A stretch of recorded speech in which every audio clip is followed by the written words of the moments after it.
Bismillahirrahmanirrahim. Assalamualaikum warahmatullahi wabarakatuh.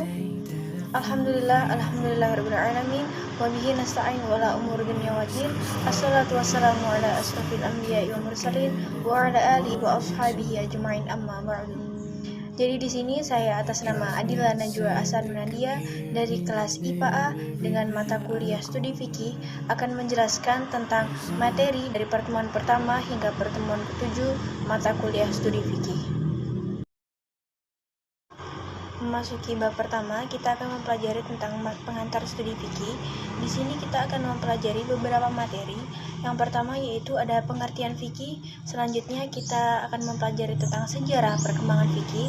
Kita akan mempelajari juga tujuan mempelajari fikih, lalu ruang lingkup fikih dan pentingnya mempelajari fikih. Di sini kita akan mempelajari pertama yaitu pengertian fikih.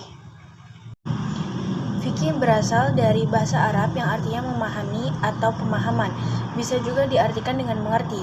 Fikih secara umum berarti ilmu yang membahas seluruh hukum syar'i yang bersifat amaliyah yang ditemukan dan ditelusuri lebih dalam yang berasal dari dalil-dalil tafsili. Fikih membahas tentang cara beribadah dan muamalah sesuai yang tersurat di dalam Al-Quran dan As-Sunnah.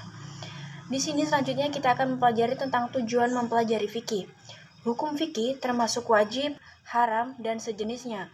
Melalui ilmu inilah dapat diketahui kandungan setiap dalil syara sekaligus bagaimana menerapkannya di lapangan. Tujuannya adalah mencapai ridha Allah Subhanahu wa Ta'ala dengan melaksanakan syariatnya di muka bumi. Selain itu, juga memberi pemahaman tentang berbagai aturan secara mendalam serta sebagai patokan untuk bersikap dalam menjalani hidup. Ruang lingkup fikih terdiri dari beberapa ketentuan hukum. Yang pertama, ketentuan hukum berkaitan dengan bidang ubudiyah. Yang kedua, ketentuan hukum berkaitan dengan kehidupan keluarga. Yang ketiga, ketentuan hukum berkaitan dengan hubungan sosial. Yang keempat, ketentuan hukum berkaitan dengan sanksi tindak kejahatan kriminal. Yang kelima, ketentuan hukum mengatur hubungan warga dengan pemerintah. Yang keenam, ketentuan hukum mengatur etika pergaulan muslim dengan lainnya. Selanjutnya, ada pentingnya mempelajari fikih. Pemahaman manusia tidaklah sempurna, sehingga dibutuhkan penjelas agar pesan yang terkandung di dalam Al-Quran maupun As-Sunnah dapat dipahami dengan sebenar-benarnya. Disinilah fikih bergerak dalam perannya, yaitu menjelaskan maksud dan kehendak Allah Subhanahu wa Ta'ala. Memasuki bab yang selanjutnya, yaitu kita akan mempelajari tentang periodisasi fikih. Periodisasi fikih yaitu pengelompokan perkembangan fikih berdasarkan zaman. Periode fikih dibagi menjadi 6. Yang pertama ada periode Rasulullah SAW, lalu periode sahabat, lalu periode tabi'in, periode mazhab, periode kemunduran dan periode kebangkitan berkembang hingga sekarang. Memasuki materi yang pertama yaitu pada periode Rasulullah SAW atau biasa kita sebut dengan periode pertumbuhan. Waktu berlangsungnya periode ini yaitu 22 tahun dari mulai Al-Quran diturunkan hingga Al-Quran selesai diturunkan, dengan rincian 12 tahun di Makkah dan 10 tahun di Madinah. Sumber dari periode ini adalah wahyu ilahi atau Al-Quran dan ijtihad Rasul atau hasil pemikiran Rasulullah SAW berdasarkan ilham dan dasar ilmu Al-Quran. Memasuki materi yang selanjutnya yaitu periode sahabat atau periode muda. Di sini dibagi menjadi 3, yaitu periode Khulafaur Rasyidin atau sahabat-sahabat senior dan sahabat kecil dan tabi'in senior. Waktu berlangsung periode ini selama 30 tahun. Sumber dari periode ini adalah Al-Quran, hadis, ijma atau kesepakatan ulama dan kias analogi atau dikiaskan. Memasuki periode yang selanjutnya yaitu periode tabi'in. Waktu berlangsungnya periode ini yaitu mulai dari pemerintahan Muawiyah bin Abu Sufyan hingga kurang lebih 100 tahun pertama. Dimulai pada Amul Jamaah atau tahun persatuan yaitu pada tahun 41 Hijriah. Mengapa dinamakan dengan Amul Jamaah atau tahun persatuan? Karena pada saat itu kaum muslimin bersatu di bawah kepemimpinan Muawiyah bin Abu Sufyan. Muncul kelompok yang memisahkan diri dari jamaah umat Islam. Jadi pada periode ini juga muncul beberapa kelompok yang memisahkan diri dari jamaah umat Islam, yaitu kelompok Khawarij dan Syiah. Pada masa ini juga muncul berbagai permasalahan baru yang belum ditemukan hukumnya dan muncul golongan ahlu hadis atau ahlu ra'yi. Memasuki periode selanjutnya, yaitu periode mazhab. Pada periode ini, waktu berlangsungnya yaitu 250 tahun, dari awal abad 2 Hijriah hingga abad 4 Hijriah. Pada masa ini, ada banyak keistimewaan, yaitu yang pertama, Daulah Abbasiyah berdiri setelah jatuhnya Daulah Umayyah. Selanjutnya, gerakan ilmu yang semakin kuat dan terjadinya kodifikasi hadis dan mazhab-mazhab fikih. Memasuki periode selanjutnya, yaitu periode kemunduran. Pada periode ini, anggota-anggota negara Islam terpecah menjadi negara-negara kecil. Terjadi fenomena taklid, tidak ada aturan syariat yang membatasi pengeluaran fatwa kepada orang yang kompeten di bidangnya, dan pintu ijtihad ditutup.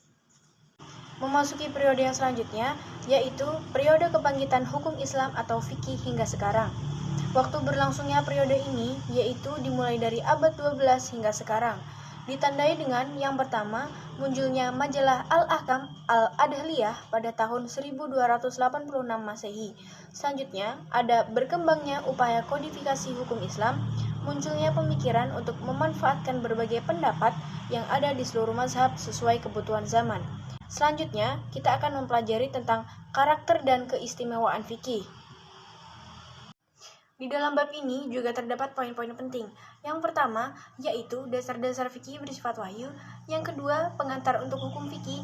Yang ketiga, balasan fikih bersifat dunia dan akhirat. Yang keempat, fikih memiliki sifat kolektivisme. Dan yang kelima, dinamis. Keenam, tujuan dari fikih. Memasuki materi yang pertama, yaitu dasar fikih bersifat wahyu.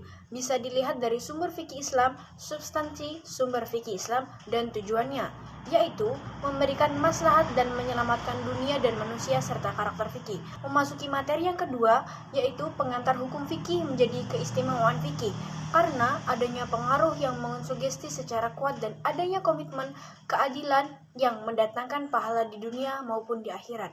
Selanjutnya adalah balasan fikih bersifat dunia akhirat, yaitu fikih mampu membuat komitmen perundang-undangan yang adil dengan cara menyajikan pahala dan siksaan. Memasuki materi yang selanjutnya, yaitu fikih bersifat kolektivisme, berarti fikih bersifat bersama atau gabungan. Bisa dimaknai dengan kecenderungan fikih yang bersifat jamaiyah. Selanjutnya, dinamis. Fikih senantiasa menyesuaikan perkembangan zaman. Jadi, fikih di sini memiliki media untuk senantiasa mengembangkan dirinya agar sesuai dengan perkembangan zaman. Selanjutnya, keistimewaan selanjutnya terletak pada tujuannya, yaitu demi menciptakan stabil perkembangan zaman. Jadi, fikih di sini memiliki media untuk senantiasa mengembangkan dirinya agar sesuai dengan perkembangan zaman. Selanjutnya, keistimewaan selanjutnya terletak pada tujuannya, yaitu demi menciptakan stabilitas masyarakat tempat dibuatnya undang-undang tersebut, yaitu dengan cara serta menjelaskan hak dan kewajiban setiap individu yang berkaitan dengan hubungan satu dengan lainnya. Memasuki bab yang selanjutnya, yaitu fikih Islam dan undang-undang Romawi. Muncul pertanyaan, apakah antara fikih dengan undang-undang Romawi memiliki keterpengaruhan di antara keduanya? Di sini ada beberapa pendapat. Yang pertama ada pendapat pro, yaitu pendapat yang menyetujui adanya pengaruh dalam fikih Islam, baik Romawi yang mempengaruhi Islam atau sebaliknya Islam yang mempengaruhi Romawi. Selanjutnya ada pendapat kontra, yaitu kritik terhadap pendapat yang menyetujui adanya pengaruh dalam fikih Islam. Selanjutnya juga ada pendapat netral, maksudnya pendapat yang menafikan atau mengabaikan adanya pengaruh, atau fikih adalah independen. Di sini ada beberapa bukti adanya independensi fikih. Yang pertama, dalam beberapa permasalahan kandungan UU Romawi tidak sama dengan kandungan fikih. Selanjutnya, aturan fikih tidak berdasar pada undang-undang Romawi. Selanjutnya, meski ada kesamaan namun keduanya berbeda pada kaidahnya. Adanya pengakuan tokoh barat bahwa ada sekat inti antara dua syariat tersebut.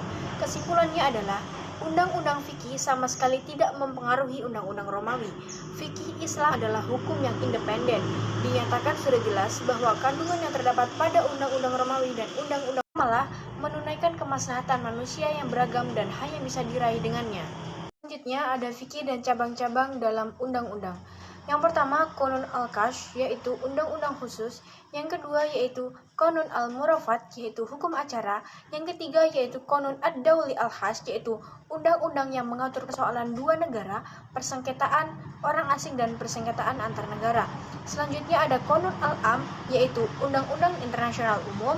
aturan perundang-undangan, undang-undang administrasi, dan UU Tindak Pidana. Memasuki bab yang selanjutnya, yaitu asas tasri secara umum. Di sini, asas tasri secara umum dibagi menjadi 3. Yang pertama, tidak memberatkan dan menghilangkan kesukaran. Yang kedua, memelihara kemaslahatan seluruh manusia. Dan yang ketiga, merealisasikan keadilan secara komprehensif. Di sini ada beberapa contoh dari 3 bagian tersebut. Yang pertama, contoh dari penghilangan kesukaran dalam masalah ibadah, seperti qasar sholat, berbuka puasa bagi orang yang berpuasa ketika sedang sakit dan orang yang sedang dalam perjalanan, tayamum bagi orang yang tidak menemukan air atau dalam penggunaannya menimbulkan bahaya, dan lain-lain. Contoh yang selanjutnya yaitu contoh dari penghilangan kesukaran dalam masalah muamalah, yaitu membangun banyak hukum berdasarkan urf yang benar secara syar'i. Contoh selanjutnya yaitu contoh dari penghilangan kesukaran dalam masalah ukubah, yaitu pengguguran had bagi pencuri yang mencuri untuk bertahan hidup. Alhamdulillahirrahmanirrahim. Mungkin cukup sekian penjelasan yang dapat saya sampaikan. Bila ada salah kata atau salah dalam penyampaian, saya mohon maaf yang sebesar-besarnya. Akhirul kalam, wassalamualaikum warahmatullahi wabarakatuh.